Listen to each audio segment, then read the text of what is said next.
এটা কি আপনার প্রথম বিয়ে?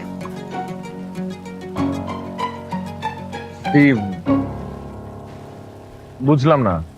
আমি তো হিব্রু ভাষায় প্রশ্ন করিনি, শুদ্ধ বাংলা ভাষায় প্রশ্ন করেছি। এটা অর্থ না বোঝার কি আছে? আমি আপনার কথার অর্থ বুঝতে পেরেছি, কিন্তু প্রথম দেখায় কোনো হাই হ্যালো না করে সরাসরি একটা এম্বারাসিং কোশ্চেন করবেন সেটা বুঝতে পারিনি, মানে আশাও করিনি। আপনি কি আশা করছেন সেটা আপনার ব্যাপার, তবে মেন্টালি প্রিপেয়ার্ড হন। এর থেকে এম্বারেসিং কোশ্চেনের মুখোমুখি হতে হবে আপনাকে। তাই নাকি? জি শুনেন, একটা কথা ক্লিয়ার করে বলি, আজ আপনি আমাকে দেখতে আসেননি, আমি আপনাকে দেখতে এসেছি। তো আজকে যা কোশ্চেন করার সব আমিই করব।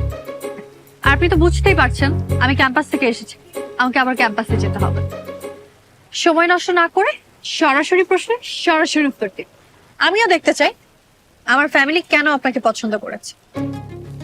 মা বায়োডাটাতে যা লিখেছে তার সাথে ওর কোনোই মিল নেই। আমি তো ভেবেছিলাম পুকুরের পানির মতো শান্ত একটা মেয়ে। কি হলো, চুপ করে আছেন কেন? আমার প্রশ্নের উত্তর দেন। এটা কি আপনার প্রথম বিয়ে? জি। বর্তমানে কোনো গার্লফ্রেন্ড আছে? না। অতীতে ছিল? না, অতীত বর্তমান কোনো কালেই কোনো গার্লফ্রেন্ড ছিল না। কেন ছিল না?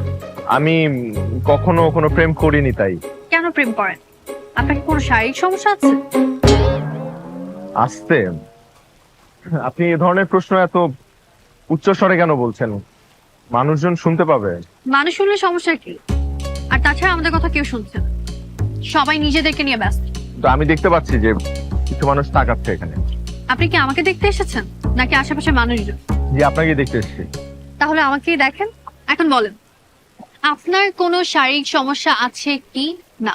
দেখেন, আমি এটা কখনো যাচাই করে দেখিনি, তবে আমার বিশ্বাস আমার এই ধরনের কোনো সমস্যা নেই। আপনি কান পিয়ার্সিং করেছেন কেন? এটা ম্যাগনেট, আপনি চাইলে আমি আপনাকে খুলে না দেখাই। না, না, লাগবে না। আপনার শরীরে কোনো ট্যাটু আছে? একটাও নেই, আপনি চাইলে আমি আপনাকে। না না না,